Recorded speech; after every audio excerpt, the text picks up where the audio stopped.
အဓိကလောဘဒေါသမောဟဆိုတာနဲ့လူတယောက်ဟာသေကနေဘာကိုမှမဲရရမဟုတ်ဖဲနဲ့စိတ်တွေရှုပ်ထွေးပြီးတော့သေကနေမှာအိမ်မက်ထဲမှာကြားရီတွေးလိုက်သမင်းနေတွေးလိုက်ခွေအုပ်ကြီးတွေးလိုက်တောတွေတောင်တွေတွေးလိုက်နွားအုပ်ကြီးတွေရောက်သွားလိုက်နဲ့အဲ့လိုအိမ်မက်မဲ့တယ်လို့ဝေခွဲလို့မရအောင်တွေးဝေမိန်မောပြီးသေသွားပြီဆိုရင်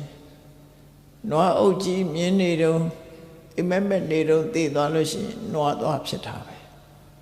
ခွေးအုပ်ကြီးတွေရောက်သွားရင်ခွေးသွားဖြစ်တယ်ဒါတိရစ္ဆာန်ဘဝကိုအဲ့ဒီနီးနဲ့ရောက်ရှိသွားကြတာပဲဖြစ်တယ်ဘယ်သူပဲဖြစ်ဖြစ်ကိုလုတ်ခဲ့တဲ့လုံရက်တေးချောင်းမလို့သေကနေမှာမကောင်းတဲ့အာယုန်တွေနဲ့တူဖြစ်ရတယ်ကောင်းတဲ့တွေလှုပ်တဲ့ပုဂ္ဂိုလ်တွေကြတော့နေစဉ်ဘုရားရှိခိုးတယ်စီမိပန်းရေချမ်းကတ်တယ်သီလဆောက်တည်တယ်တရားနာတယ်ဆိုရယ်ဒါတွေလည်းယင်တဲ့နှလုံးထဲမှာဆွဆွမြဲမြဲရောက်လာပြီဆိုရင်သေကနီးမှာစိတ်ထဲမှာကြည်နူးပွေရာတွေတွေ့အခုပဲဘုရားတကယ်ချင်းပေါင်းတဲ့နေနဲ့ကြောင်းပြီးကြောင်းကိုသွားပြီးရိတ်သားကိုသွားပြီးတရားထိုင်မယ်သို့မဟုတ်တရားထိုင်နေကြတယ်ဆိုတော့မြင်ကွင်းနေဥပုသ္စေယသွားကြတယ်ဆိုတဲ့မြင်ကွင်းနေအလှတန်းလုံးနေကြတယ်ဆိုတဲ့မြင်ကွင်းနေအိမ်မက်ထဲမှာမက်လာပြီးတော့အဲ့ဒီအချိန်လေးမှာသုတိကျသွားလို့ရှိရင်လူဘဝမျိုးပြန်ပြီးတော့ရောက်လာတတ်တယ်ပေါ့ယမယံခါဂတိနမိတ်ဆိုတာလေးတွေဖြစ်တယ်အမေရိကန်နိုင်ငံမှာသက်တော်90လောက်မှပြန်တော်မူသွားတဲ့ဆရာတော်ကြီးတစ်ပါးသူဟာအတိတ်ဘဝတုန်းကလည်းပဲ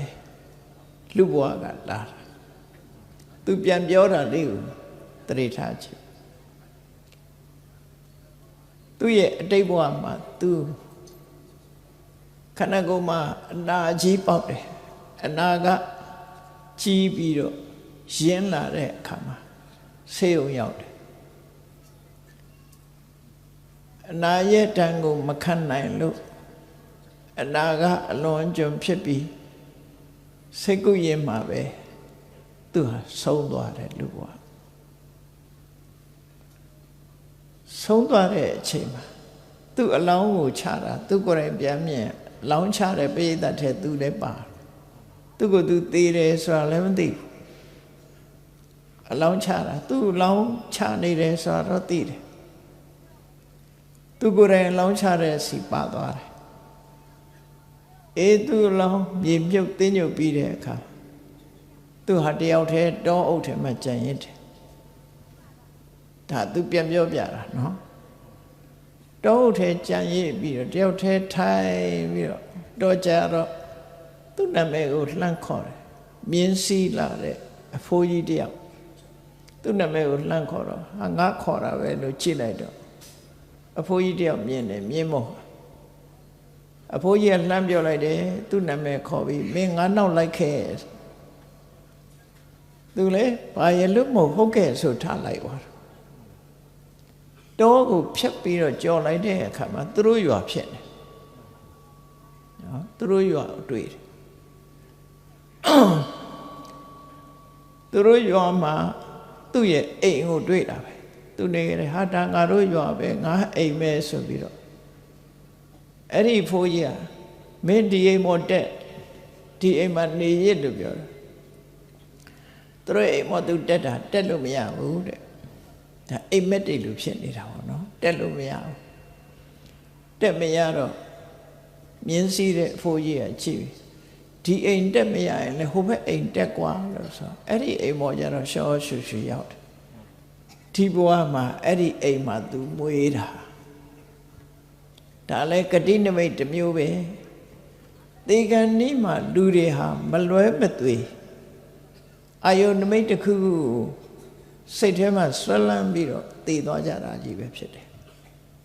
အဲ့ဒီချိန်မှာကောင်းတဲ့ဘုံဘဝမကောင်းတဲ့ဘုံဘဝစိတ်အခြေအနေအားလျော်စွာကိုလုံးတဲ့ကံအားလျော်စွာယထာကမ္မံဂမိတ္တန္တိပုံညပပဖလူဘကကိုလုံးခဲ့တာဒီအားကောင်းတဲ့အရာကကုသိုလ်ကအားကောင်းရင်ကုသိုလ်တွေရင်ထဲမှာဖြစ်တယ်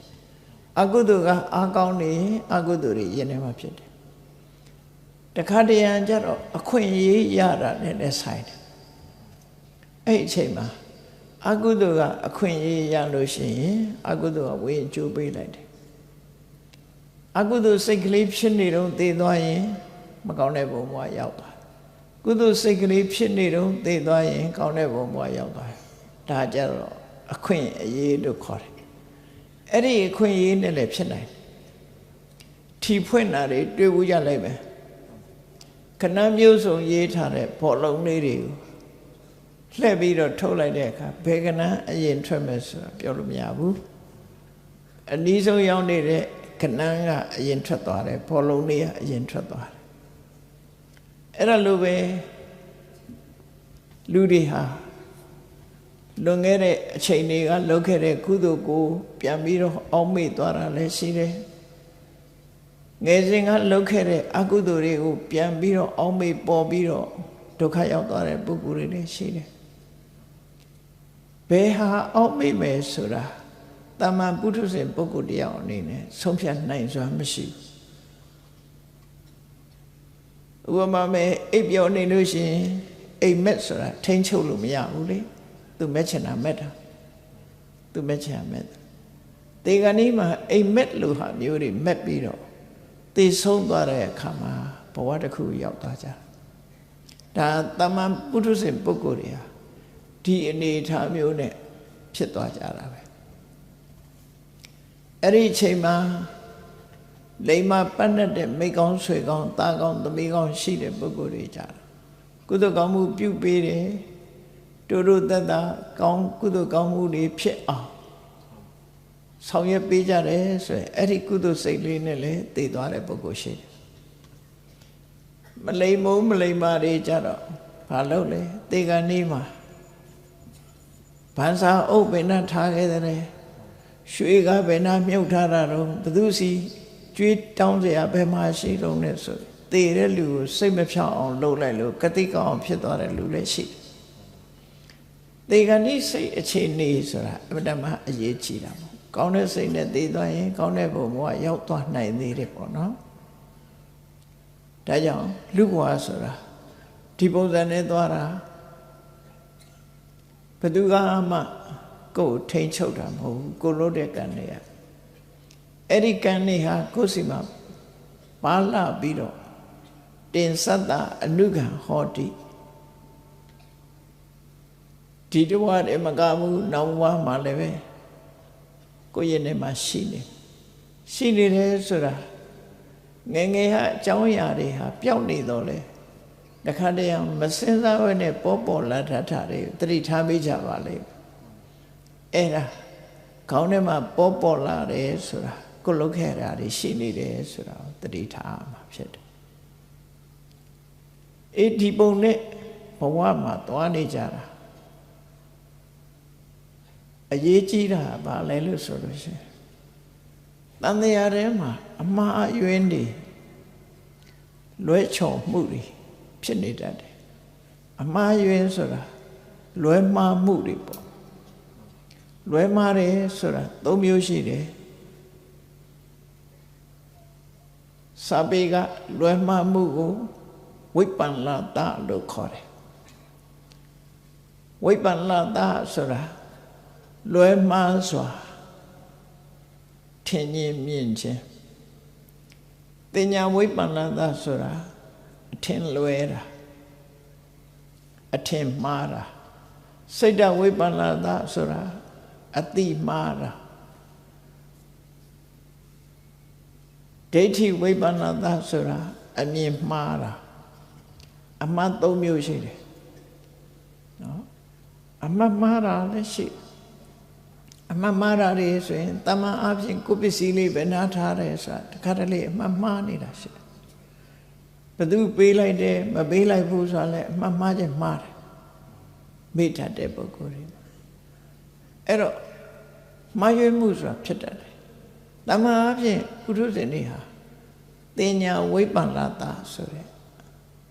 အမှတ်မှားမှုစိတ်ဓာတ်ဝိပ္ပန္နတာဆိုတဲ့အတိမှားမှုဒိဋ္ဌိဝိပ္ပန္နတာဆိုတဲ့အမြင်မှားမှုအဲ့ဒီအမှား၃မျိုးတွေနောက်ွယ်မှာဘာဖြစ်လဲဆိုရင်လှုပ်ဆောင်တဲ့ကံကြမ္မာတွေဖြစ်ပေါ်လာတယ်မှားတာကိုအကြောင်းပြုပြီးတော့အမှားတွေရပ်တာမဟုတ်ဘူးအမှားကိုအမှန်ထင်ပြီးတော့အမှားအရွေးတွေကိုထပ်ပြီးတော့လှုပ်တယ်လှုပ်တဲ့အခါကျတော့ကံတရားတွေဖြစ်လာပြန်တယ်ပေါ့နော်ဆိုပါစို့သူတော်ဘာအသက်တတ်လို့ရှိရင်ကောင်းကင်ဘုံရောက်တယ်လို့တကယ်ရောက်မရောက်ကိုယ်တိုင်လည်းမသိဘူးအဲ့ဒါကို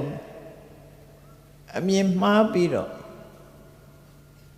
သူရတဲ့တွေကိုလက်ရဲဆဲတတ်တယ်အဲ့လိုတတ်လို့အမှားအယွင်းကိုအမှန်ထင်ပြီးတော့လှုပ်ထားရကြတော့အယူဝါဒနဲ့ပတ်သက်သည့်အတွက်ကြောင့်ဒိဋ္ဌိဝိပ္ပန္နတာလို့ခေါ်တယ်ဒိဋ္ဌိဝိပ္ပန္နတာတင်ညာဝိပ္ပန္နတာဆိုတဲ့အမှတ်မှားမှုဆိုတာတီကောင်နဲ့ခောက်ဆွဲရခက်ဆင်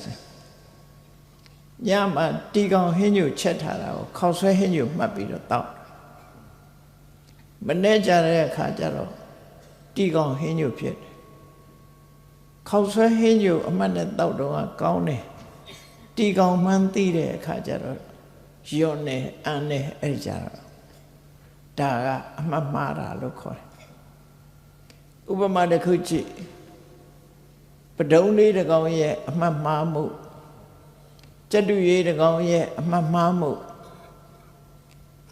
တပြေပင်ကြီးတစ်ပင်မှာအသီးတွေကတီးနေတယ်တပြေသီးဆိုတာညိုညိုလေးနော်မှဲ့ပြီဆိုလို့ရှိရင်အညိုရောင်လေးကျက်တူရေးရဲ့နှုတ်သီးဟာနီးရောင်နီးရဲနေတာပဒုံဆိုတဲ့အကောင်ကပန်းပွင့်အနီတွေတွေ့လို့ရှိရင်သူကပန်းဝတ်ရည်ကိုစုပ်မယ်ပန်းတွေကအနီရောင်ရှိတယ်အစိမ်းရောင်အဖြူရောင်ရှိတယ်ဝါရောင်ရှိတယ်ကျက်တူရေးတစ်ကောင်ကတပြေပင်ပေါ်မှာနားနေတယ်ပဒုံတစ်ကောင်ကပြန်လာတယ်ကျက်တူရေးရဲ့နှုတ်သီးကိုကြည့်ပြီးဒီပင်ကပွင့်နဲ့ပန်းပွင့်လို့အောင်မေ့ပြီးတော့နှုတ်သီးပေါ်သွားနားတယ်ကျက်တူရေးကလည်းပဲတပြေသီးစားနေတဲ့ကျက်တူရေးဖြစ်သည့်အတွက်ကြောင့်ပဒုံတစ်ကောင်နားလိုက်တဲ့အခါမှာတပြေသီးကြီးလို့ထင်ပြီးတော့ပဒုံကိုစားလိုက်တယ်အဲ့တော့ကျက်တူရေးကလည်းမှားတယ်ပဒုံကလည်းမှားတယ်အဲ့တော့မျိုးကြတော့တင်ညာဝိပ္ပန္နတာလို့ခေါ်တယ်အဲ့ဒီလိုအမှားမျိုးတင်ညာဝိပ္ပန္နတာတန်တရားထဲမှာအမှားယွင်းနေနဲ့လှုပ်ဆောင်ပြီးတော့နေကြတယ်အတိမှားတယ်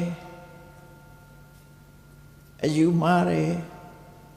အယူမှားလို့ဘာသာဝါဒတွေမတူကြဘူးကိုကိုကိုရကိုယုံကြည်ရလူတွေဟာလှုပ်တယ်လှုပ်တိုင်းဟာအမှန်ကြီးမဖြစ်ဘူးမှားတာတွေလည်းရှိတယ်အကြောင်းအကျိုးတကယ်ဟုတ်ပြီဆိုမှအမှားမှန်ဆိုတာတခါတရံမှာအဖြေထုတ်နိုင်မှအမှားမှန်ဆိုတာသိတာဖြစ်တယ်အဖြေမထုတ်နိုင်သေးပဲနဲ့အပြောလေးနဲ့တင်ဆုံးဖြတ်လို့မရဘူးနော်ဒါကြောင့်လူတွေမှာတန်တရားထဲမှာအမှားအယွင်းနေရှိတယ်အရေးကြီးတဲ့အမှားအယွင်းတွေနဲ့ပတ်သက်ပြီးတော့ပြောကြည့်မယ်ဆိုရင်ဘုန်းကြီးတို့တွေဟာကိုရထားတဲ့ဘဝကိုမစင်စားပဲနေရင်ကိုမသေးဘူးလို့ပဲထင်တယ်မနှစ်ကလည်းငါပဲဒီနှစ်လည်းငါပဲဟုတ်ရင်တော့လည်းငါပဲ ဒါပဲလို့စိတ်ထဲမှာအပြောင်းလဲမရှိတဲ့ထာဝရမြဲတဲ့အမြဲထင်မှတ်တယ်တကယ်ကတော့မြည်ရည်တွေဟာစီးနေတယ်လို့ပဲထိုင်ပြီးတော့ကြည့်လိုက်မယ်ဆိုရင်ကိုယ်ရှိမှမြစ်ကြီးဟာစီးနေတယ်မနေ့ကရေတစ်စက်မှမရှိတော့ဘူးဒီနေ့စီးနေတာဒီနေ့ရေတွေပဲရေကစီးသွားပြီသို့တော့ဘယ်ခါတော့ကြည့်ကြည့်မြစ်ထဲမှာရေရှိနေတဲ့အခါမနေ့ကရေလို့ပဲထင်တယ်ထို့တူပဲကိုယ့်ရဲ့ခန္ဓာကိုယ်ရုပ်ပုံလွှာတွေစိတ်အနေထားတွေဟာမနေ့တုန်းကလည်းငါပဲဒီနေ့လည်းငါပဲလို့ထာဝရလို့ထင်နေကြတယ်သို့တော့အဲ့ဒါတွေဟာထာဝရမဟုတ်ဘူးပြောင်းလဲပြီးတော့နေတဲ့အရာတွေသာဖြစ်တယ်လို့ဆိုတာကိုလူတွေဟာမသိနိုင်ကြဘူးမသိတဲ့အခါကျတော့မမြဲတဲ့အရာကိုမြဲတယ်လို့စိတ်ထဲမှာထင်ခြင်းဟာမှားယွင်းခြင်းတစ်ခုပဲနော်မှားယွင်းတာအမှတ်တင်ညာအဖြစ်နဲ့အမှတ်မှားပြီးမှတ်မှားတာလည်းပါတယ်အတိမှားတာလည်းပါတယ်အမြင်မှားတာလည်းပါတယ်အဲ့ဒါလို့မှားယွင်းမှုနဲ့ဘာတွေလုံးကြတော့မြဲတယ်လို့ထင်ပြီးတော့ကိုယ့်ဘဝကောင်းစားလိမ့်မယ်ထင်ပြီးတော့အကုသိုလ်တွေလုံးကြတယ်ဘဝအရေးစာဝတ်နေရေးအတွက်တရားရည်ရဲ့အသက်ကိုတတ်တယ်သူများဥစ္စာခိုးဖို့ကြိုးစားတယ်သူတော်ဘာသားမရပြစ်မှားတယ်စတယ်အကုသိုလ်အလုပ်တွေကိုလည်းလုပ်ကြဘဝကောင်းစားဖို့ဆိုပြီးတော့လှူမှုတမ်းမှုဒါနကောင်းမှုလည်းလုပ်တယ်ကိုကျင့်သီလကိုလည်းစောင့်ရှောက်ကြတယ်ကောင်းတာလည်းလုပ်တယ်မကောင်းတာလည်းလုပ်တယ်အမှားယွင်းမကင်းသေးတဲ့ပုဂ္ဂိုလ်တွေဟာအမှားကိုအမှန်ထင်ပြီးတော့လောက်ကြတာလို့သူတို့ဆိုလို့တယ်ပေါ့ထို့တူပဲတကယ်အစစ်မှန်ကကျင့်တတ်เสียမကောင်းတဲ့ဒုက္ခဘဝဆိုတာဘဝရလာကြတဲ့ကဒီဘဝအတွက်ဘလောက်ဆင်းရဲဒုက္ခတွေရောက်တယ်ဆိုတာကလေးငယ်လေးဘဝကနေပြီးတော့ကြည့်နေစဉ်နဲ့အမျှအစာစားပေးရတယ်ဖြားတယ်နားတယ်စတဲ့ဒုက္ခတွေနဲ့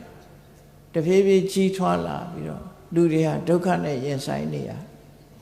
ဘဝကြီးကိုထာဝရလို့ထင်နေတဲ့ပုဂ္ဂိုလ်တွေကပျော်စရာလို့ဆိုပြီးဒုက္ခကိုဒုက္ခဆိုတဲ့အနေအထားဖြင့်ထင်မြင်ကြတယ်တကယ်ကတော့ဘဝဟာဒုက္ခပဲဘာကြောင့်လို့ဆိုရင်တဖြည်းဖြည်းအိုးမယ်တဖြည်းဖြည်းနားမယ်နောက်ဆုံးသိမယ်ကိုမှမိအိုဖအိုရီရှိတဲ့အခါစဉ်းစားကြည့်လေငါတို့လည်းတနေ့ဒီလိုအိုးမှဆိုတာမစဉ်းစားဘူးမစဉ်းစားဘူးငါတို့ဟာထာဝရနုပြုတ်နေတယ်လို့ချမ်းသာတယ်လို့ဒုက္ခကိုဒုက္ခလို့ထင်တာဟာလည်းပဲအမှတ်မှားခြင်းအတိမှားခြင်းအမြင်မှားခြင်းဆိုတဲ့သုံးမျိုးနဲ့မှားနေကြတာထို့တူပဲလူတွေဟာ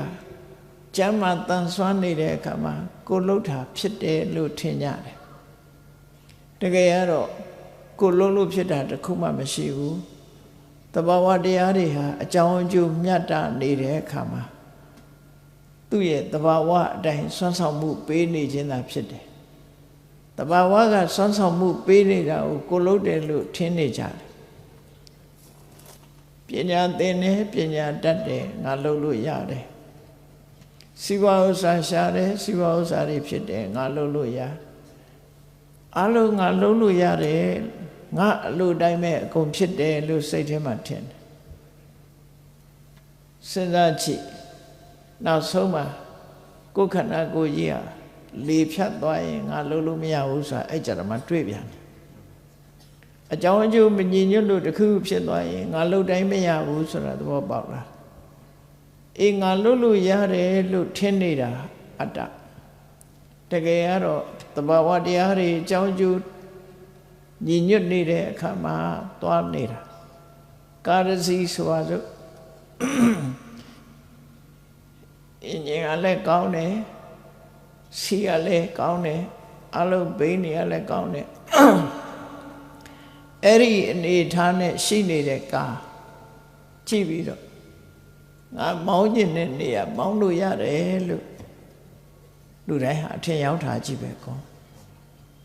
သို့တော့အဲ့ဒီထဲကကရိယာတွေတစ်ခုချိုးယွင်းလာပြီဆိုရင်ကိုသွားခြင်းတဲ့နေရာသွားလို့မရတော့ဘိတ်ပေါက်ရင်လည်းသွားမရဘူးဝါယာကျိုးတစ်ချောင်းပြုတ်သွားရင်လည်းသွားလို့မရဘူးအဲ့ဒီလိုကိုယ့်ရဲ့အလိုတိုင်းမဖြစ်ဘူးဆိုတာဟာတခုချွေရင်သွားတဲ့အခါကျတော့ပေါ်လာသို့တော့တာမန်ပုထုဇဉ်ပုဂ္ဂိုလ်တွေဟာကိုယ်အလိုတိုင်းအလုံးဖြစ်နေတယ်လို့ထင်နေတာဟာအနတ္တကိုအတ္တလို့အထင်မှားခြင်းအသိမှားခြင်းအမြင်မှားခြင်းပဲဖြစ်တယ်ဒါတွေမကဘူးလူတိုင်းဟာကြည့်ကိုမလှဖို့မလှအောင်ပြုပြင်ရေးမိုးချိုးရှင်မွေးနန္ဒသိန်းချာအဝစာကောင်းလေးတွေလှမှန်လေးတကြီးနဲ့ကိုလှတယ်လို့ပဲထင်တယ်ကိုလှတယ်လို့ထင်တယ်သို့တော့တည်ချာလေးနဲ့စဉ်းစားကြည့်ကိုတောင်မတရီစရာကောင်းတယ်ရှင်မိုးမချိုးပဲနဲ့နေကြည့်ရှင်မိုးချိုးထားပြီးတောင်မှပဲခန္ဓာကိုယ်ကြီးတွေကထွက်တဲ့အရာတွေကိုကြည့်ပါးစပ်ကထွက်တာပဲဖြစ်ဖြစ်မျက်စိကထွက်တာပဲဖြစ်ဖြစ်နှာခေါင်းကထွက်တဲ့အရာပဲဖြစ်ဖြစ်နားတွေကထွက်တာပဲဖြစ်ဘယ်အရာများမွေးကြိုင်တာရှိတော့နောက်ဆုံးတွိုင်းလက်ထဲသွားရတဲ့အရာတွေဆိုရင်လူတွေဟာလေခန္ဓာကိုယ်တွေကထွက်လာတာတွေကြည့်လိုက်မယ်ဆိုရင်သိမ့်ထားစရာတခုမှမရှိဘူးအဲ့ဒါတွေကိုတန်ဆင်းနေလှပါတယ်လို့ထင်ထားတဲ့ခန္ဓာကိုယ်ကြီးတွေကထွက်ထားတာတွေဟာမတန့်စင်နဲ့မလှမပယွန်းစရာတွေကြီးပဲဖြစ်နေတယ်ဆိုတာထင်ရှားခန္ဓာကိုယ်ကြီးကိုအကြောင်းပြုပြီးတော့မိသားစုတကယ်ချင်းအပေါင်းတစုစားကောင်းတောက်ဖွယ်တွေကိုဝိုင်းပြီးတော့စားတဲ့အခါမှာတပျော်တစ်ပါးစားကြတယ်ခန္ဓာကိုယ်ရဲ့ရောက်သွားပြီဗိုက်ထဲရောက်သွားပြီနောက်ဆုံးမှာအစာဟောင်းဘဝရောက်သွားပြီဆိုတဲ့အခါကျတော့တကယ်ချင်းအပေါင်းတစုစုပြီးတော့များစွန့်တာတွေ့ကြလား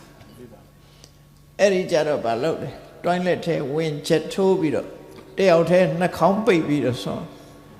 အဲ့ဒါပဲအလားတော့ဆိုခန္ဓာကိုယ်ရဲ့အလားတာပဲဒါတွေဟာအဲ့ဒီသဘောတွေကိုစဉ်းကျင်စဉ်းစားကြည့်လိုက်မယ်ဆိုရင်ခန္ဓာကိုယ်ဆိုတာယွန်စရာကောင်းတဲ့မတင့်တယ်တဲ့အတုပတာဖြစ်တယ်သို့သောကိုယ်ကနေစဉ်ဘဝမှာမတင့်တယ်တဲ့ခန္ဓာကိုယ်ကြီးကိုတင့်တယ်တယ်လို့စိတ်ထဲမှာထင်နေခြင်းဟာမှားယွင်းခြင်းပဲဖြစ်တယ်အမှန်မှားတယ်အတိမှားတယ်အယူမှားတယ်တကယ်အစစ်မှန်မဟုတ်တာလွဲချော်နေတယ်အဲ့တော့ဘုန်းကြီးတို့တွေမမြဲတာကိုမြဲတယ်လို့ထင်နေခြင်းဟာအမှန်မှားခြင်းအတိမှားခြင်းအယူမှားခြင်းပဲဖြစ်တယ်ဆင်းရဲတာကြီးကိုဒုက္ခလို့ထင်နေလို့ရှိရင်အမြင်မှားခြင်းအတိမှားခြင်းအယူမှားခြင်းပဲဖြစ်တယ်အမှန်မှားခြင်းအတိမှားခြင်းအယူမှားခြင်းပဲဖြစ်တယ်ကိုမလုံနိုင်တဲ့အရာကြီးကိုကိုယ်လိုတိုင်းမဖြစ်တဲ့အရာကြီးကိုကိုယ်လိုတိုင်းဖြစ်တယ်လို့ထင်နေခြင်းသည်အမှတ်မှားခြင်းအတိမှားခြင်းအမြင်မှားခြင်းသာဖြစ်ပါတယ်မတင့်တယ်တဲ့ခန္ဓာကိုယ်ကြီးကိုတင့်တယ်တယ်လို့ထင်မှတ်နေခြင်းဟာအမှတ်မှားခြင်းအတိမှားခြင်းအမြင်မှားခြင်းသာဖြစ်ပါတယ်ဆိုလိုတာကတင်ညာဝိပ္ပန္နတအမှတ်မှားခြင်းစိတ်တဝိပ္ပန္နတအတိမှားခြင်းဒိဋ္ဌိဝိပ္ပန္နတအမြင်မှားခြင်းသို့မဟုတ်အယူမှားခြင်းတို့တန်တရားထဲမှာဒီလိုအမှားအယွင်းနေနဲ့လူတွေဟာနေစဉ်ဘဝမှာနေကြအဲ့ဒီမှားယွင်းမှုကိုအကြောင်းပြုပြီးတော့ ကောင်းမှုမကောင်းမှုဆိုတာတွေကိုလောက်ကြပြန်တယ်လောက်ကြသည့်အတွက်ကြောင့်ကောင်းကျိုးဆိုးကျိုးတွေကိုလူတွေဟာရရှိပြီးတော့နေကြတယ်ဒါတန်တရားဘဝမှာအဲ့တိုင်ကောင်းကျိုးဆိုးကျိုးတွေကိုရရှိခံစားကြရတယ်ကောင်းကျိုးရတဲ့အခါလေးမှာစိတ်ချမ်းသာကိုယ်ချမ်းသာနဲ့ပျော်ရွှင်ကြဆိုးကျိုးရတဲ့အခါမှာကျတော့စိတ်နှလုံးမသားမယားနဲ့ကြိတ်မိတ်ခံကြကြအဲ့ဒီလိုဘုံဘဝတစ်ခုမှာအမှားယွင်းနေနဲ့အမှန်မသိပဲနဲ့လူရဲ့ဘဝမှာဖြတ်သန်းနေကြတာပဲဖြစ်တယ်ဒါကိုစပိကျမ်းကမှာပါဠိပြောတော့ဆို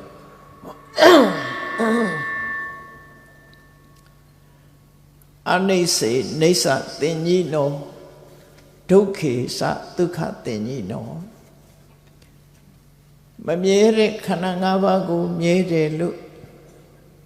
အမှတ်မှားတယ်ဆင်းရဲတဲ့ခန္ဓာကြီးကိုချမ်းသာတယ်လို့အမှတ်မှားတယ်အနတ္တနိသအတ္တတိကိုယ်လိုတိုင်းမဖြစ်တဲ့ခန္ဓာကြီးကိုကိုယ်လိုတိုင်းဖြစ်တယ်လို့အမှတ်မှားတယ်အတုပေသူဘတင်ကြီးနောမတင့်တယ်တဲ့ခန္ဓာကိုယ်ကြီးကိုတင့်တယ်တယ်လို့အမှတ်မှားတယ်အဲ့ဒီလိုမှားယွင်းနေတဲ့ပုဂ္ဂိုလ်တွေတရဝတွေဟာမိစ္ဆာဒိဋ္ဌိဟတ္တတတ္တာခိတ္တစိတ်တာဝိသင်ကြီးနောယူနှံခြင်းတစ်မျိုးပဲမမှန်ကန်တဲ့အတွေးတွေကိုအကြောင်းပြုပြီးတော့စိတ်ယူပေါက်နေခြင်းသာဖြစ်တယ်ယဟန္တာပုဂ္ဂိုလ်တွေအရိယပုဂ္ဂိုလ်တွေအနေနဲ့ကြည့်လိုက်လို့ရှိရင်ပုထုဇဉ်တွေဟာယူနှံနေတဲ့ပုဂ္ဂိုလ်တွေပုထုဇဏောဥမ္မတကောလို့ဒါကြောင့်ပြောတာတာမန်ပုဂ္ဂိုလ်တွေကတော့ကြည့်လေလူတယောက်ဟာအဝတ်ကလည်းစိုးစိုးပြက်ပြက်အမိုက်ပုံထဲမှာဟိုဟာရဲရှာတာရဲရှာဆိုတဲ့အယူတယောက်ကိုမြင်ရင်ဒီလူကြီးဟာယူနေတာပဲလို့ပြောကြမှာပဲနော်ကိုလည်းအဲ့ဒီပုံစံဖြစ်နေအရိယာသူတော်စင်တွေကကြည့်မယ်ဆိုရင်အမိုက်ပုံကြီးထဲမှာရဲရှာနေတာနဲ့တူနေတယ်ကာမဂုဏ်အာယုန်ဒီပေါ်မှာတမက်တမောနဲ့မခွဲနိုင်မခွာနိုင်ဆွဲလန်းနေခြင်းဟာစိတ်ဓာတ်ယူသွတ်နေခြင်းပဲဖြစ်တယ်ဒါကိုအမှားအယွင်းကိုကအကောင်းထင်တယ်တကယ်အကောင်းမဟုတ်ဘူးအဲ့ဒီလိုဘဝတစ်ခုရနေတယ်အဲ့ဒီလိုရနေဘာဖြစ်လဲဒီယောဂယုတ်တာမာရတအာယောဂခေမိနောစနာကိလေသာတွေရဲ့နှောင့်ဖွဲ့ထားမှုခံရတဲ့ပုဂ္ဂိုလ်တွေဟာဘယ်တော့မှငြိမ်းချမ်းမှုဆိုတာရှိမှာမဟုတ်ဘူးတဲ့ရှင်ထဲကပူလောင်မှုတွေနဲ့တတ္တခိစ္ဆန္တိတန္တာရံဇာတိမရဏကာမိနောမွေးဖွားလိုက်သေဆုံးလိုက်မွေးဖွားလိုက်သေဆုံးလိုက်ဆိုတဲ့တန်တရားထဲမှာဘုန်းကြီးတို့တွေဟာလူဖြစ်လာပြီမကြခင်သေသွားကြပြန်နောက်တစ်ခါပြန်မွေးပြန်နောက်တစ်ခါသေသွားပြန်နဲ့အဲ့လိုတရဝရီရဲ့ထုံးတမ်းစင်လာအတိုင်းတန်တရားကြီးတွေကထွက်ပေါက်မရအောင်တဝဲလေလေဖြစ်နေကြတာဖြစ်တယ်အဲ့ဒီတန်တရားတွေကအမှားအယွင်းတွေကိုမြတ်စွာဘုရားပွင့်လာတဲ့အခါကျတော့မှသိလာတယ်မြတ်စွာဘုရားကအမှားယွင်းနေနဲ့ပတ်သက်ပြီးတော့ဘုရားပွင့်လာတဲ့အခါမှာထောက်ပြဖို့ယတာသဗုဒ္ဓောလောကသမေဥပ္ပစ္စန္တိပပင်္ဂရာလောကကြီးကိုအလင်းရောင်ပေးတဲ့ဘုရားမြတ်စွာပေါ်လာတဲ့အခါမှာတေမန္ဓမ္မံပကသင်္တိဒုက္ခပသမခာမိနာဆင်းရဲဒုက္ခတွေကလုံးဝချုပ်ငြိမ်းသွားတဲ့လမ်းကြောင်းကြီးတစ်ခုကိုရောက်စေနိုင်တဲ့တရားဓမ္မကိုဟောပြပေးတယ်။မာယွေမှုတွေကိုတဲ့ပေးတယ်အမှန်တွေ့အောင်ဓမ္မလမ်းကြောင်းနဲ့ပေးတယ်။ရသော်ဗျာဟောတဲ့ဓမ္မလမ်းကြောင်းဆိုတာမမြဲတာကိုမမြဲဘူးလို့သိအောင်ဆင်းရဲတာကိုဆင်းရဲတယ်လို့သိအောင် ကိုလို့မရတဲ့ကိုအလိုတိုင်းမဖြစ်တဲ့အရာတွေကိုမဖြစ်ဘူးလို့သိအောင်ကိုခန္ဓာကိုယ်ရဲ့မတင့်တယ်မှုမတင့်တယ်ဘူးလို့သိအောင်လမ်းကြောင်းအမှန်ကိုဖော်ပြပြီးတော့ရှင်းလင်းစွာဟောပြပေးတယ်အဲ့လိုရှင်းလင်းဟောပြပေးတဲ့တရားကိုနားလဲရတဲ့အခါကျတော့တေတံသုတ်တော်အနာတပ္ပညာအသိပညာရှိလို့မြတ်စွာဘုရားဟောကြားတဲ့တရားကိုနားလဲရတဲ့အခါကျတော့ပင်ကိုစိတ်ကလေးပြန်ရလာတယ်ပင်ကိုစိတ်ဆိုတာကောင်းတာကိုကောင်းတယ်လို့သိတယ်မကောင်းတာကိုမကောင်းဘူးလို့သိတယ်ယူနှံနေတဲ့ပုဂ္ဂိုလ်တယောက်ဟာမစင်ကိုမစင်လို့မသိတော့ဘူးမစင်ကိုတခြားအရာမြင်ပြီးတော့မစင်နဲ့ရွှေမကွဲပြားတော့ဘူးအဲ့ဒါလို့ယူနှံသွားတဲ့ပုဂ္ဂိုလ်တယောက်ဟာအမှတ်တင်ညာတွေမေးလျော့ပြီးတာမန်လူတွေမလုပ်တဲ့အလုပ်တွေကိုလုပ်လာအဲ့ဒါလိုပဲပုထုဇဉ်တွေဟာတမန်အရိယာပုဂ္ဂိုလ်တွေရှောင်တဲ့အရာတွေကိုအကောင်းထင်ပြီးတော့လုပ်နေကြအေးကိုယ်စိတ်ကိုရတဲ့အခါဘုရားဟောတဲ့တရားကိုနားလဲရတဲ့အခါမှာကိုယ်စိတ်ကိုပြန်ပြီးတော့ရလာအဲ့ဒီနေရာမှာမြတ်စွာဘုရားကဥပမာလေးဟောထားတာရှိတယ်လူတယောက်ဟာတဲ့မျက်စိနှစ်ကွင်းအလင်းမရဘူးအဲ့ဒီချိန်မှာလူပြောင်လူနောက်တွေနဲ့တွေ့တဲ့အခါမှာစုပ်ပြက်ညစ်ပေနေတဲ့အဝတ်ကြီးကိုပိုးပဆိုးလို့လိန်ပြောပြီးတော့အဲ့ဒီလူကိုဝတ်ပေးထားကြတယ်အဝတ်ကယွန်းစရာကောင်းတယ်ညစ်ပေစုပ်ပြက်နေတဲ့အဝတ်ကြီးကိုသူဆင်ပေးထားတယ်သို့တော့သူတို့ပြောထားတဲ့အတိုင်းကြည့်ပြီးတော့သူ့အဝတ်ကြီးကိုသူကတသတာနဲ့တမိုးကြီးမှတဲ့အဝတ်ကြီးသူဝေးရတယ်လို့စိတ်ထဲမှာထင်နေတယ်ဒီနေ့ကျတော့မျက်စိကူးပေးတဲ့ဆေးသမားတော်နဲ့တွေ့တဲ့အခါမှာအစွမ်းထက်တဲ့မျက်စင်းကိုခတ်ပေးလိုက်တယ်ခတ်ပေးလိုက်တဲ့အခါသူ့မျက်စိကပြန်မြင်တယ်ပြန်မြင်တဲ့အခါသူ့အလိန်ခံထားရတယ်ဆိုတာအဲ့ဒီကျွန်မသိတယ်စုပ်ပြတ်ပြီးတော့ဒီအနန္တကလည်းမကောင်းညစ်ပေးနေတဲ့အဝတ်ကြီးကိုဝတ်ပေးထားတယ်ဆိုတဲ့လူတွေပေါ်မှာမကြည်မနှက်ဖြစ်သွားတယ်သူစိတ်အမှန်ပြန်ရတဲ့အခါအကောင်းနဲ့အဆိုးကိုသူကမြင်သွားနိုင်တယ်အဲ့ဒါလိုပဲဘုန်းကြီးတို့တွေဟာအဆိုးကိုအကောင်းထင်နေကြတယ်အကောင်းကိုဆိုးထင်နေကြတယ်ကိုယ်စိတ်ကိုပြန်မရကြဘူးစိတ်အမှန်ပြန်မရောက်ကြမြတ်စွာဘုရားရဲ့အဆုံးအမတရားကိုနားလဲရတဲ့အခါမှာကိုယ်စိတ်ကိုအမှန်ရပြီးတော့မမြဲဘူးဆိုတဲ့အရာကိုမမြဲဘူးလို့မြင်တတ်လာတယ်ဆင်းရဲတယ်ဆိုတဲ့အရာကိုလည်းဆင်းရဲတယ်လို့မြင်တတ်လာတယ်ကိုယ်လိုတိုင်းမဖြစ်ဘူးဆိုတဲ့အရာတွေကိုလည်းကိုယ်လိုတိုင်းမဖြစ်ဘူးလို့မြင်တတ်လာကြတယ်မတင့်တယ်တဲ့အရာကိုလည်းမတင့်တယ်တဲ့အရာလို့မြင်တတ်လာတယ်သမ္မာဒိဋ္ဌိသမ္မာဒါနသဗ္ဗဒုက္ခဥပိစ္ဆတိအမှန်ကြီးမြင်လာတဲ့အခါကြတော့မှအခက်ခဲတွေဆင်းရဲဒုက္ခတွေအလုံးကိုကျော်လွှားသွားနိုင်တယ်တော့တန်တရားတွင်းမှာအမှားအယွင်းနေကြမှုလူတွေဟာတန်တရားထဲမှာ32ပုံစုံကြီးဆန်းကြီးလူဘဝရောက်လိုက်နတ်ဘဝရောက်လိုက်ငရဲတရိစ္ဆာန်ဘဝရောက်လိုက်နဲ့ဘုံဘဝတွေမှာကံကြမ္မာအတိုင်းစုံကြီးဆန်းကြီးအတိမကျဘုံဘဝတွေသွားနေရတဲ့အနေအထားကြီးတစ်ခုအမှန်ကန်သိလာပြီဆိုတဲ့အခါမှာဒီတန်တရားစက်ဝန်းကလွတ်ကင်းသွားနိုင်ကြတာဖြစ်တယ်တန်တရားတွေကအမှားအယွင်းနေဆိုတာကိုဘုန်းကြီးတို့တွေအမှန်မြင်အောင်ကြိုးစားအပ်တော့ဘာနဲ့အမှန်မြင်အောင်ကြိုးစားအောင်လဲဆိုရင်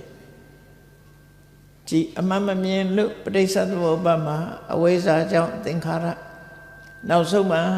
ဇာတိစရမရဏဆိုတာနဲ့ဆုံးသက်ပြီးသောကပရိဒေဝဒုက္ခဒေါမနတဥပယတဆိုတဲ့ ဘဝရဲ့ပူလောင်တဲ့အရာတွေနဲ့ပဲဘဝမှာနေထိုင်နေကြရတာဖြစ်တယ်နောက်ဆုံးမြတ်စွာဘုရားရဲ့အဆုံးအမကိုရတဲ့အခါမှာတန်တရားဝတ္တင်ကလွတ်ကင်းအောင်တမ္မာဒိဋ္ဌိဆိုတဲ့မှန်ကန်တဲ့အမြင်ထိုမှန်ကန်တဲ့အမြင်ရဖို့အတွက်မှန်ကန်တဲ့အတွေးတမ္မာသင်္ကပ္ပမှန်ကန်တဲ့အပြောမှန်ကန်တဲ့လုံရမှန်ကန်တဲ့သမွေဝမ်းချောင်းဆိုတဲ့ကိုချင်းသီလမှန်ကန်တဲ့ကြိုးပမ်းအထောက်မှုမှန်ကန်တဲ့စူးစိုက်မှုမှန်ကန်တဲ့စိတ်တည်ငြိမ်မှုဆိုတဲ့တမ္မာဝါယာမတမ္မာတတိတမ္မာသမာဓိဆိုတာတွေနဲ့ကြိုးစားအထောက်လိုက်တဲ့အခါကျတော့မှတန်တရားဝုတ်ကိုလွတ်အောင်ရှုံးထွက်နိုင်တဲ့အနေအထားမျိုးရအဲ့တော့အမှားယွင်းကိုမကြော်လွှားနိုင်သေးသမျှကာလပတ်လုံးအမှားတန်တရားထဲမှာပဲကျင်လည်နေကြအောင်မှာပဲဖြစ်တယ်အမှန်သိဖို့ရအတွက်ကတော့အသိပညာရမှဒါကြောင့်ကမ္မတက္ကတာတမ္မာဒိဋ္ဌိလို့ဆိုရဲကံကံရဲ့အကျိုးကိုသိမြင်တဲ့ကမ္မတက္ကတာတမ္မာဒိဋ္ဌိကအစဝိပဿနာတမ္မာဒိဋ္ဌိနေသဒုက္ခအနတ္တဆိုတဲ့သဘာဝတရားတွေကိုအစစ်မှန်တိုင်းရှုမြင်နိုင်တဲ့ဝိပဿနာတမ္မာဒိဋ္ဌိဒီမှန်ကန်တဲ့အမြင်တွေကိုရရှိပြီးကြိုးပမ်းအထောက်မှတန်တရားဝဆင်းရဲတွေကလွတ်ခင်းတဲ့နိဗ္ဗာန်ချမ်းသာကိုမျက်မှောက်ပြုနိုင်မှာဖြစ်တယ်တန်တရားတွေကအမှားတွေကြောင့်လူတွေဟာမမှန်ကန်တဲ့လောရတဲ့ကုသိုလ်ကံအကုသိုလ်ကံတွေလုပ်ပြီးတော့တန်တရားထဲမှာတဝဲလေလေနဲ့ဒုက္ခခံနေကြဒီထဲမှာဒီကနေ့ခေတ်မှာတတိပြုစရာလေးတစ်ခုလည်းပဲမှတ်သားဖို့လိုအပ်တယ်တတိပြုစရာကဘာလဲလို့ဆိုလို့ရှိရင်နော်တိုက်ဆိုင်မှုအမှားလေးကိုလည်းတတိထားဖို့ဒီလောက်ရတစ်ခုဟာမှားတယ်မှန်တယ်ဆိုတာကိုယ်အထင်နဲ့ကိုယ်အမြင်နဲ့မဆိုင်ဘူးအမှန်တရားသည်အမှန်တရားအနေနဲ့ရှိတယ်အဲ့ဒါကိုတိုက်ဆိုင်မှုနဲ့ယုံကြည်မှုတွေဖြစ်သွားပြီး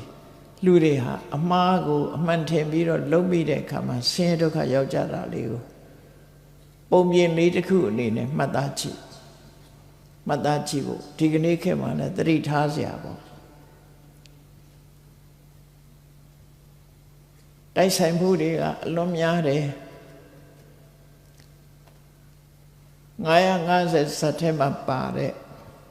ဇလံကလေးတစ်ပုဒ်ပေါ့ဒီကနေ့ခေတ်နှိုင်းရှင်ပြီးပြောရမယ်ဆိုရင်ချဲနံပါတ်ပေးလို့ပေါက်သွားရင်မှန်လိုက်တာဆိုရတိုက်ဆိုင်မှုပေါ့နော်။နောင်လေးပဲသူပေးရင်မှန်တယ်လို့ထင်ပြီးတော့လူတွေဟာဆွဲလန်းတတ်ကြတယ်ပေါ့။ဒါတွေကတိုက်ဆိုင်တယ်လို့ပြောတာအမှန်တရားမဟုတ်တိုက်ဆိုင်လို့ဖြစ်တဲ့အရာတွေဒီ950ဇတ်ထဲမှာပါတဲ့အကြောင်းအရာလေးတစ်ခုကိတဝိဆာဆိုတဲ့ယသိတပါးဟာဒဏ္ဍကီဆိုတဲ့ဘုရင်ကြီးရဲ့နိုင်ငံဘက်ကိုသွားပြီးတော့ကုမ္မဝတီဆိုတဲ့မြို့ကဥယျာဉ်တစ်ခုထဲမှာအေးအေးဆေးဆေးအဲ့ဒီမှာနေထိုင်နေပေါ့အဖြစ်ပြက်ကဘလို့ဖြစ်တော့ယသိသူတော်စင်တော်ကိတဝိဆာလို့ဆိုတဲ့အတိုင်းခန္ဓာကိုယ်ကပိန်နေရေမိုးချိုးတာမရှိသည့်အတွက်ကြောင့်အနေထိုင်ကညင်ညစ်ဆုပ်ဆုပ်ဖြစ်တယ်ယသိဆိုတဲ့သဘောကသဗ္ဗေနေကိုခေါင်းလျှော်တာလည်းမရှိဘူးဖြေတာရှင်းတာလည်းမရှိဘူးဆိုရယ်ဆံချစ်လို့ထုံးထားတဲ့ဟာဖြစ်တယ်အဲ့ဒီယသိဥယျာဉ်ထဲမှာသူ့ဟာသူအေးဆေးဆေးတရားနဲ့နေတဲ့ယသိတနေ့ကျတော့ဘာဖြစ်လာလဲဆိုဒဏ္ဍကီဘုရင်ကြီးကရှေးခေတ်မှာအချောဆုံးအလှဆုံးအမျိုးသမီးတွေကို ပြည်တစားဆိုတဲ့ယာဓုခံထားတာရှိတယ်ဒါသူတို့ခေတ်ကနော်အချောဆုံးအလှဆုံးအမျိုးသမီးတွေဟာကန်ဆိုးရှာကြတယ်သူတို့ဟာဘုံဆိုင်သဘောမျိုးဖြစ်သွားတယ်တရက်တော့အဲ့ဒီပြည်တစားဘုရင်ကယာဓုခံထားတဲ့အမျိုးသမီးကိုအကြောင်းတစ်ခုခုကြောင့်ဘုရင်ကြီးကယာဓုကချလိုက်တယ်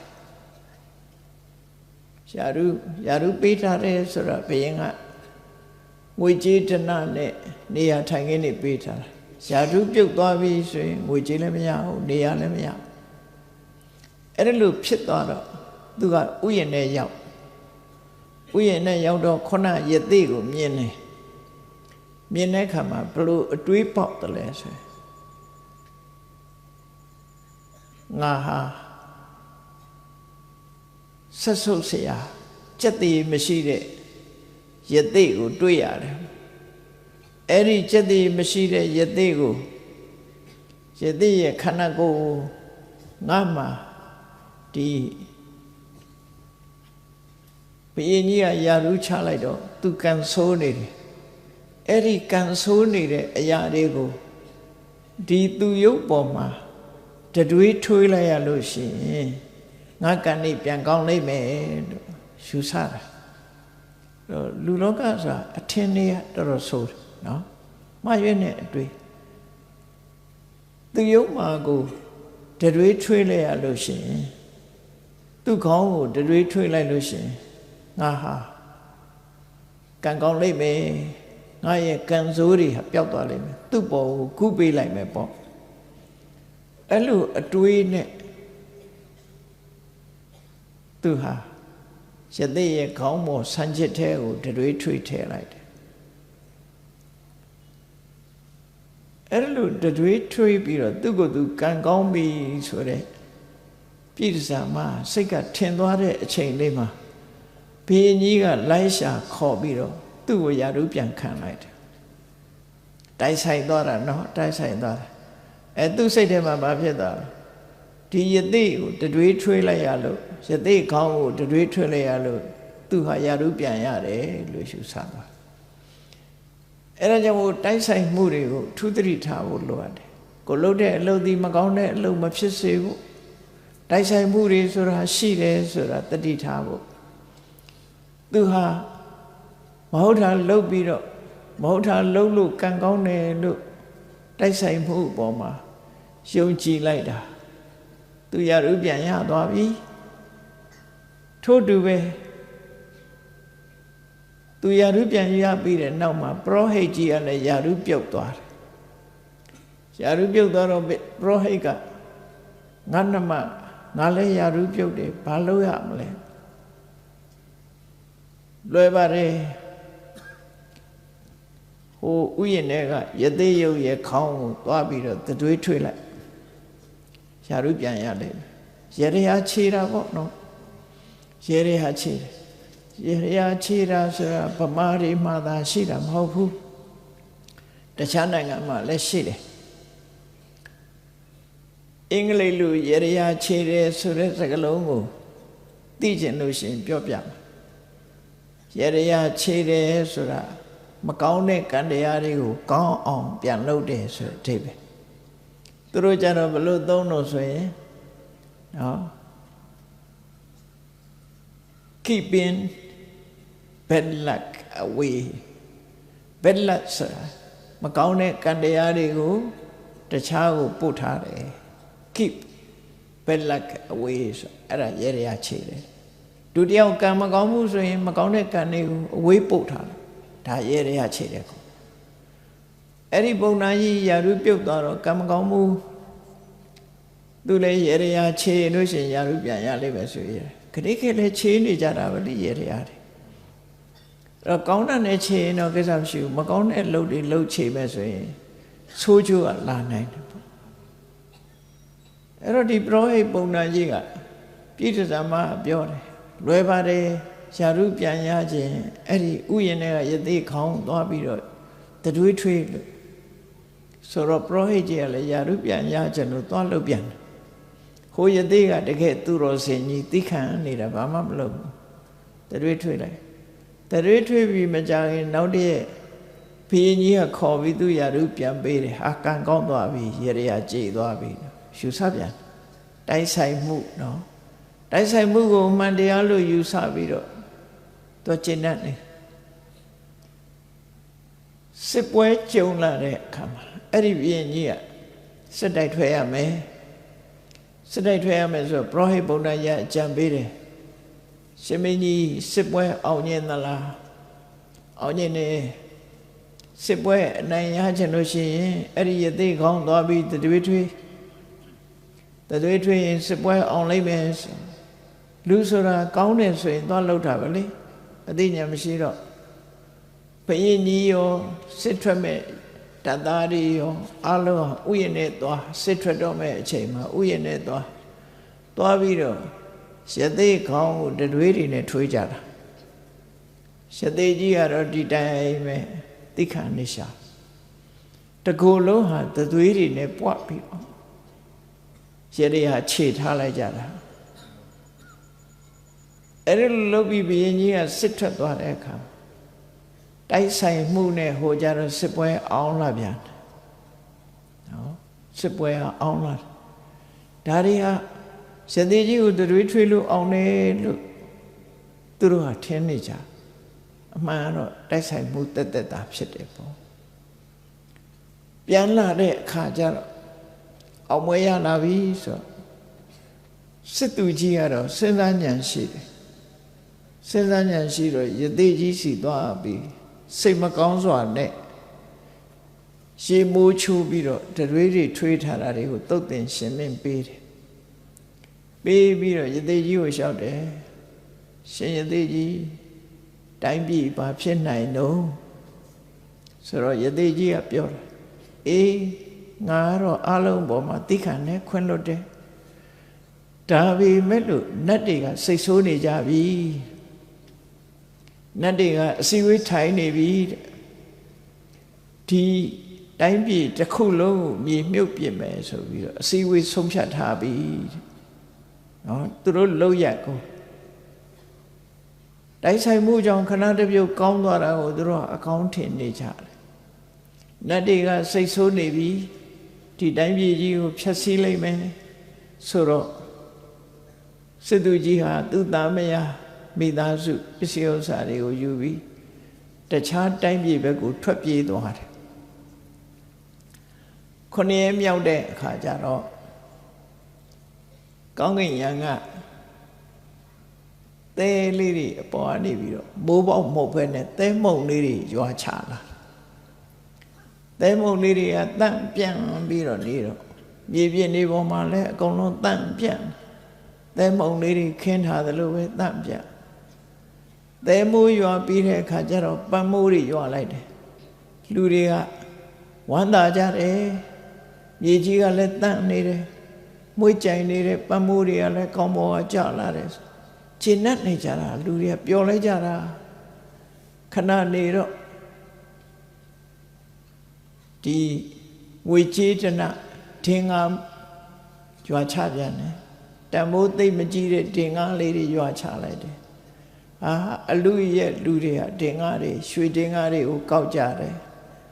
ငါတို့ဟာကံကောင်းတာဒီယသိရုပ်ကြီးကိုလှုပ်လို့ငါတို့ကံကောင်းလာကြပြီလို့စိတ်ထဲမှာထင်နေကြတယ်တင်ကားမှုတွေရွာချပြီးတဲ့အခါမှာကောင်းကင်ယံကလက်ဝတ်ရတနာတွေချလာပြန်တယ်ရှူကြတယ်လူတွေကပြောကြလက်ဝတ်ရတနာတွေဝတ်ကြစားကြတယ်သိမကြဘူးလက်ဝတ်ရတနာတွေလောဘနဲ့လူတွေဟာအိမ်ထဲမှာတယောက်မှမရှိအပြင်ထွက်ပြီးတော့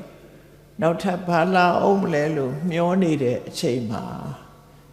မိကြီးခဲတွေပေါ်နေကြလာအဲကြတော့လောင်ပြီးတကူလုံးအကုန်လောင်တာဘယ်သူမှပြေးမလို့တော့ဘူးပေါ်မိကြီးခဲတွေရွာချပြီးတဲ့အခါကျတော့ဓာမိုးလှမိုးတွေကြွလာပြီအကုန်လုံးတရှိသရဝါတွေအကုန်လုံးဓာတွေလှနေနဲ့ခုတ်ဖြတ်ပြီးတော့လူတွေဟာပိုင်းပိုင်းတစ်ဖြတ်ပြီးအဲ့ဒီဘဝရောက်ပြီးသိဆုံးကုန်ကြအဲ့ဒီအချိန်ကျတော့မှ သဲမိုးကြီးတစ်ခါထပ်ရွာချသဲမိုးကြီးရွာပြီးတော့လူတွေကောင်းတွေကိုအကုန်လုံးဖုံးပြစ်လိုက်တယ်ဖုံးပြစ်လိုက်တဲ့အခါမှာအဲ့ဒီမြို့ကြီးတစ်မြို့လုံးဟာမြို့ပြက်ကြီးမြေပြင်ကြီးတစ်ခုဖြစ်သွားတယ်အားလုံးဟာမြေကြီးတွေပါမြုပ်ပြီးတော့အလောင်းတွေပါဖုံးပြီးတော့အားလုံးဟာပျက်စီးဆုံးရှုံးသွားတယ်ဘာတစ်ခုမှမကြံအောင်အကုန်လုံးဖုံးပြစ်လိုက်တယ်နတ်တွေကသူတော်ကောင်းကိုပြမာတဲ့လူတွေကိုဒဏ်ခတ်တဲ့အနေနဲ့လှုပ်လိုက်တာပဲဖြစ်တယ်ဒါဟာတိုက်ဆိုင်မှုကိုအကောင်းထင်ပြီးတော့မဟုတ်တာတွေလုံးလို့ရှင်လဲကောင်းကျိုးရတယ်လို့လူတွေကယူဆကြတယ်အဲ့ဒါရဲ့အပြစ်ဒဏ်ကိုခံလဲရလို့ဒီကနေ့ထိအဲ့ဒီနေရာမှာသဲပြင်းကြီးတောအုပ်ကြီးအနေနဲ့သာရှိတယ်မြို့ပြန်မဖြစ်တော့ဘူးတဲ့အဲ့ဒီနေရာမှာဒါက950ဇတ်ထဲမှာသရပင်ကဇတ်ဆိုတာရှိတယ်အဲ့ဒီလိုမိုးတွေမရွာခင်ခုနကယသိကြီးကိုသူတို့ရဲ့ခေါင်းဆောင်ဆရာယသိကြီးကတမ္မာတဲ့ယသိနှစ်ပါးကိုထမ်းဆက်နဲ့လွှတ်လိုက်ပြီးတတွေထွေးခံရတဲ့ကိတဝိဆယသိကိုဝေးရာကိုတည်ဆောင်သွားတယ်အဲ့ဒီယသိလည်းတည်ဆောင်သွားရောခုနလိုမိုးတွေအမျိုးမျိုးရွာချပြီးလူတွေအလုံးသိဆုံးသွားကြတယ်ဒါဟာတိုက်ဆိုင်မှုလို့တိုက်ဆိုင်မှုကိုအဟုတ်ထင်ပြီးတော့မှားယွင်းမှုတွေကိုလှုပ်ဆောင်ကြလို့ဒုက္ခရောက်တယ်ဆိုတာသင်္ကန်းစာအနေနဲ့မှတ်သားဖို့လိုအပ်တယ်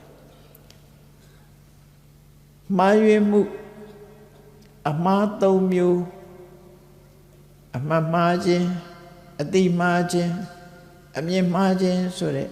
တင်ညာဝိပ္ပန္နတစိတ်တဝိပ္ပန္နတဒိဋ္ဌဝိပ္ပန္နတအနိစ္စကိုနေဆာလို့ဒုက္ခကိုဒုက္ခလို့အနတ္တကိုအတ္တလို့အတုပကိုတုပလို့အထင်မှားခြင်းအမြင်အမှတ်မှားခြင်းအတိမှားခြင်းအမြင်မှားခြင်းဆိုတဲ့၃မျိုးနဲ့အကြောင်းအရာ၄မျိုးကိုမြောက်လိုက်တဲ့အခါမှာဝိပ္ပန္နတမှားယွင်းခြင်း12မျိုးဆိုတာတန်တရားထဲမှာရှိနေကြတဲ့ပုဂ္ဂိုလ်တွေရှင်တဲ့နှလုံးထဲမှာဖြစ်တတ်တဲ့အမှားတွေပဲဖြစ်တယ်အဲ့ဒီအမှားတွေကိုသမ္မာဒိဋ္ဌိသမ္မာသင်္ကပ္ပသမ္မာဝါစာသမ္မာကမ္မန္တသမ္မာအာဇီဝသမ္မာဝါယာမသမ္မာတတိသမ္မာသမာဓိဆိုတဲ့သီလသမာဓိပညာမဂ္ဂင်၈ဖြာအကျင့်တရားဖြင့်ဖယ်ရှားနိုင်မှသာလေအမှားတန်တရားကလွတ်မြောက်နိုင်မှာဖြစ်တယ်။ဒါကြောင့်တရားချစ်ခင်သူတော်စင်ပြိဿအပေါင်းတို့အမှားယွင်းကိုမှန်ထင်းနေပြီးလှုပ်ဆောင်သမျှဟာဆင်းရဲဒုက္ခနဲ့ကြုံတွေ့ရတတ်တာဖြစ်သောကြောင့်မြတ်ဗုဒ္ဓရဲ့သာသနာတော်နဲ့ကြုံတွေ့တဲ့အချိန်မှာမိမိတို့ကိုယ်တိုင်အမှားကိုအမှားလို့သိဖို့အမှန်ကိုအမှန်လို့သိဒီအသိကိုရအောင်ကြိုးစားအထောက်ကြရမှာဖြစ်တယ်လို့ကိုယ်စီတတိထားပြီးအမှားနဲ့အမှန်ခွဲခြားသိပြီးအမှားကိုရှောင်ရှားလို့အမှန်တရားကိုကြိုးစားနိုင်အောင်တတိဆောင်၍ကျင့်ကြံကြိုးကိုပွားများအားထုတ်နိုင်ကြပါစေကုန်သတည်း